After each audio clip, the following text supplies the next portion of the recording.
Hari Om. In this part, we will explore the meaning of the 15th Shloka of Sri Vishnu Sahasranamam. Lokadhyakshah suradhyaksho dharmadhyakshah kritakritah chaturatma chaturvyuha chaturdamshat chaturbujah. Now, let's examine the meaning of this shloka. Lokadhyakshah means that he is the Lord of the worlds. Lokan adhyakshyati iti lokadhyakshah. He supervises, controls and presides over all the worlds. The implication is that he is the supreme master of all the worlds. As Adi Shankara explains, Sarvesham Lokanam Pradhanyena Upadrashtha. He oversees all worlds as the number one in charge. Adhyaksha means master or superintendent. An alternate interpretation is that Loka refers to the people, and in his Aniruddha form, with his Tejas, he teaches people Dharma. Suradhyaksha means that he is the Lord of the Devas. Lokapaladi Suranam Adhyaksha Suradhyaksha. He is the controller of the Devas who protect the worlds. There are many gods who manage basic facilities for the world. For example, Varuna Deva gives water, Agni Deva gives fire, and Vayu Deva gives air. Bhagavan is the presiding power over all these suras or devas.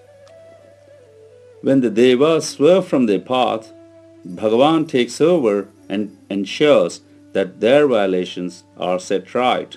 For example, when Indra got angry with the Gokulavasis and tried to destroy Gokulam with unending rain, Lord Krishna bore the Govardhana mountain as an umbrella on his little finger. He protected the people from Indra's fury and brought Indra under control. Dharmadhyaksha.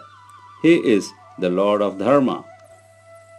Dharma adharma sakshat ikshate anurupam phalam dhatum tasmat dharmadhyaksha.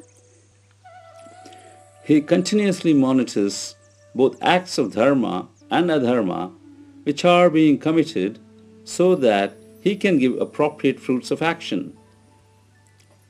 The implication of this is that Bhagavan is the presiding deity over all our actions and grants the fruits of the acts that we commit.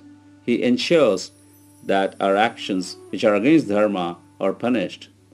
He also makes sure that those who observe the dharmic acts do not go unrewarded. He also ensures that the benefits are not obtained by those who do not observe dharma or those who fail to act in line with dharma.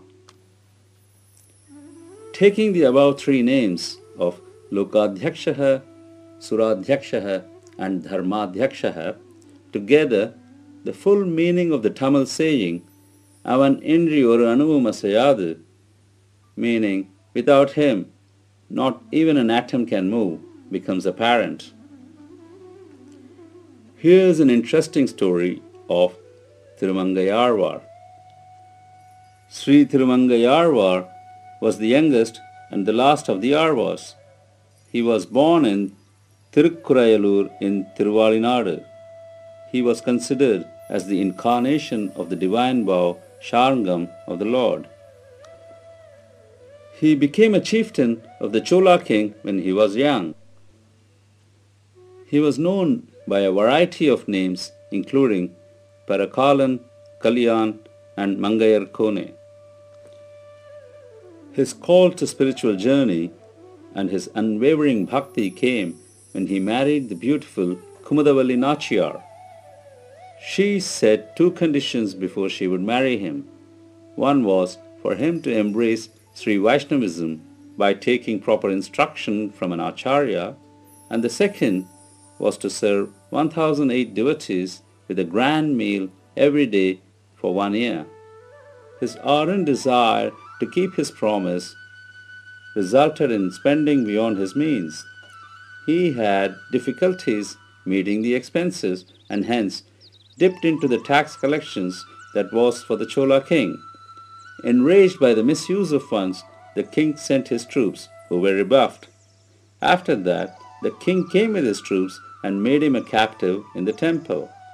He was vexed and upset with the Lord for not showing him the way. Due to Lord's love for Tirumangayarvar, the Kanchi Varadar appeared in his dream and revealed the location of a hidden treasure in Kanchipuram. He persuaded the king to allow him to find the treasure, and he found and compensated the king and continued feeding the devotees. Eventually, even these funds ran out.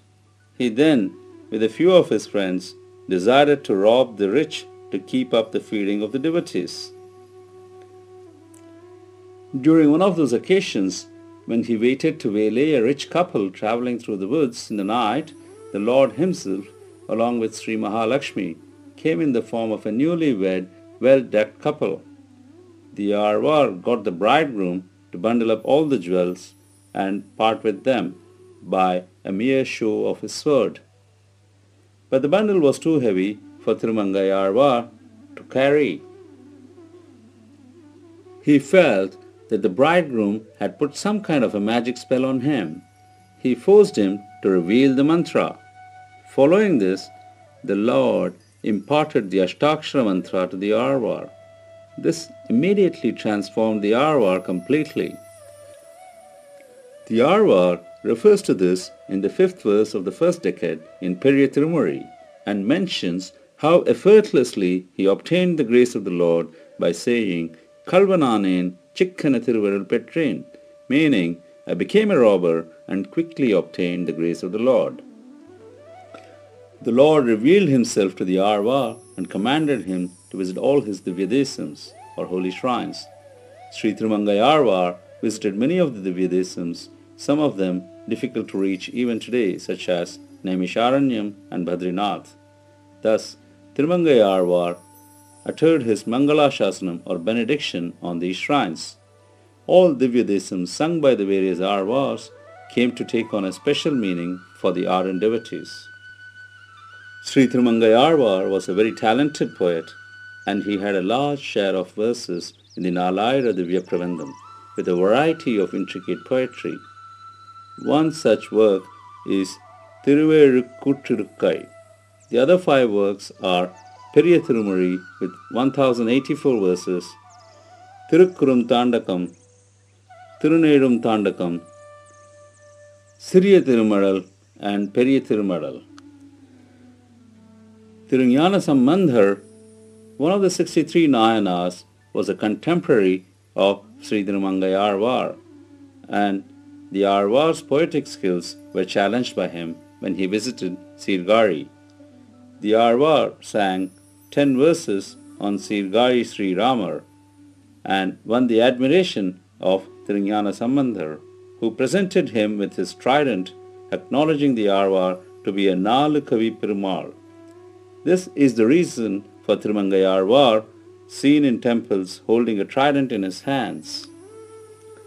The first 10 pasurams of Periya Tirumuri, beginning with Vadinen, Vadi Varandinen Manathal, are very beautiful. In these verses, the Arvar feels elated about his own blessing of receiving the Sriman Narayana mantra. He points out all its benefits and explains how it will remove all our woes and bring us divine bliss even in this world. He entreats all to chant the Narayana Namam. Tunjumbodu Araimin, Tuyar Varil Ninaimin, Tuyar Ilir Sollilum Nandru Am, Nanjudan Kandir Nammudai Vinaikku, Narayana Ennum Namam. Meaning, chant Narayana's name when life begins to fade. Think of Narayana's name when in distress. It is good to say even when there is no misery. He is the medicine for all our ills. Thus, Sri Tirumangayarvar obtained Lord's grace. Krita Kritaha has 3 meanings. 1. Who is both the cause and the effect of all things. 1. Who has a form which is permanent as well as transient. one who grants fruits of actions for this world and those that are eternal. The word Kritakritaha is a combination of two words, Krita and Akrita. Krita means action that is completed, namely the effect. Akrita refers to an incomplete action, namely a cause not yet given effect to. Sri Adi Shankara explains the name as Kritascha Karya Rupena Akritascha Karana Rupena iti Kritakritaha. He is both the cause and effect of all actions. This can also mean that Bhagavan appears with a form of Akritam or everlasting in nature, and also with forms which are Kritam or remain only for a limited time. Kritam is manifested or Vyaktam, while Akritam is unmanifested or Avyaktam. The Nama can mean that Bhagavan appears with a form of Akritam or Nityam, that is eternal in nature, and also in forms that remain only for a limited period of time, that is Kritam. He also grants our wishes that are materialistic and also that are eternal, that is moksha. Chaturatma means one whose self has a fourfold manifestation. One explanation for this is that the self has control over the fourfold state, the wakeful state, the dream state, the deep sleep state, and Turya state, where even the breath is suspended. These involve the external senses, the mind, breath, and the suspended breath. There are also 4 stages of development which a worshipper who meditates upon the Lord goes through, namely Arthi, Artharthi, Jigyasu, and Jnani. Sri Adi Shankara interprets this nama as one where the Bhagavan expresses energies in 4 forms in each of his acts of creation, protection, and dissolution. He quotes the following shloka from the Vishnu Purana. Brahma dakshadayah kalas tathaiva akhila jantavah vibhutayo hareretha jagatah srishti hetavah. Meaning, the 4 energies of Bhagavan for creation are Brahma, Prajapati, like Daksha, time, and all existing creatures. Vishnur manvadayah kalah sarva bhutani cha dvija sthiter nimittha bhutasya Vishnuretha vibhutayah. Meaning, the 4 energies of Bhagavan for protection are the omnipresent Vishnu, the lawmakers like Manu, time, and all existing creatures. Rudraha kalo tankadhyascha samasthaaschaiva jantavaha chaturdha pralayayatha janardhana vibhutayaha. Meaning, the 4 energies of Bhagavan for dissolution are Rudra, time, the god of death, and all existing creatures. Thus, he is appropriately named Chaturatma, or the 4-aspected one. In Adi Shankara's words, Sargadishu Pritak Vibhutaya Chatasraha Atmanaha Murtayah Yasyasaha. In each of his functions of creation, protection, and dissolution, he has 4 distinct energies, and hence he is called Chaturatma. Chaturvyuha means one with 4 forms. This nama is interpreted as signifying the 4 vyuha or emanations of Vasudeva, Samkarshana, Pradyumna, and Aniruddha. Sri Adi Shankara gives the following quotation in support of this. Vyuhatmanam Chaturdha vai Vasudevadi Murtibhi Srishthyadin Prakrotyesha Vishrutatma Janardanaha. Vyuha refers to a form that has a purpose associated with it. Pradyumna is for creation, Samkarshana is for destruction, Aniruddha is for protection. Vasudeva is the overall leader of all these three forms. Pradyumna is in charge of creation and is endowed with the leadership of Aishwarya and Virya. Pradyumna means one who has enormous Virya in his responsibility of creation. Aniruddha is in charge of protection and is endowed with immeasurable Shakti and Tejas. Aniruddha means one who cannot be obstructed in his function of protection. Samkarshana is endowed with enormous Jnanam and Bhalam. Samkarshana means one who attracts or draws everything towards him and makes them draw into him during pralaya or great destruction. Vasudeva is the form endowed with all the six qualities and the supreme Parabrahman. Chaturdamshraha means he has 4 teeth. Damshra refers to the incisive teeth on either side of the mouth. Sri Adi Shankara says, Chaturdamshraha Narasimha Vigraha. This name refers to the Narasimha's image. Sri Parasara Bhattar points out that Chaturdamshratvam is a Mahapurusha Lakshanam. He gives reference to the description of Sri Rama by Hanuman to Sita Devi. Chaturdasha samdhandha Chaturdamshrat Chaturgatihi. One who has 14 parts of the body that are fully symmetric with no blemishes. One who has 4 beautiful canine teeth, and one who has the beauty of the walks of elephant, tiger, lion and bull. Another meaning for Damshra is a hilltop or a horn. Rigveda says, Chatvari Shringaha, he has 4 horns. It can also refer to the tusk-like projection of Adivaraha with which he lifted the earth from the ocean and saved it from the demon Hiranyaksha. Chaturbhujaha means one with 4 arms. Chatvaraha bhujaha asya iti chaturbhujaha.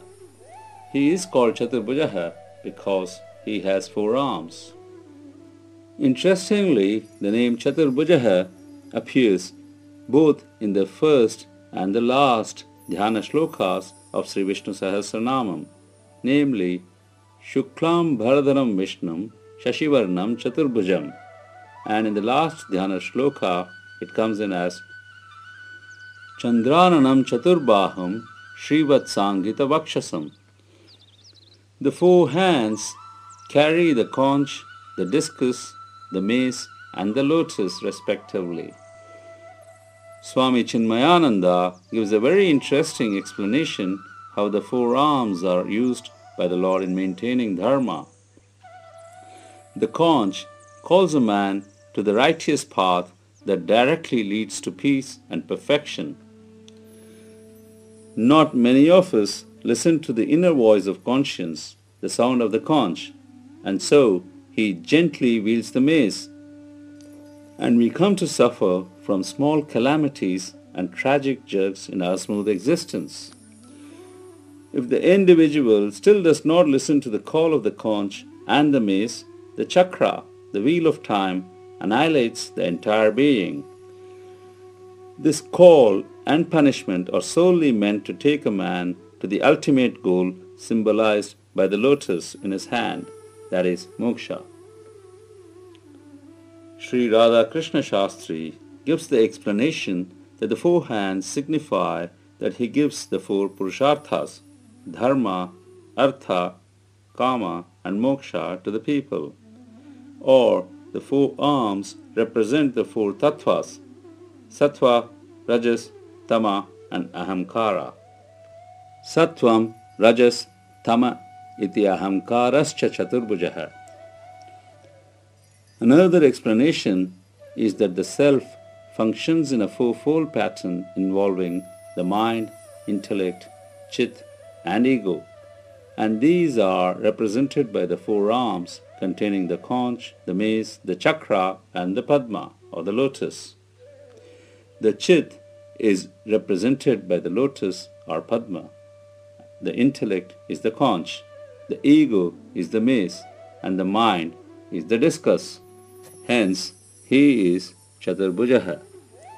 Hari Om Tat Sat.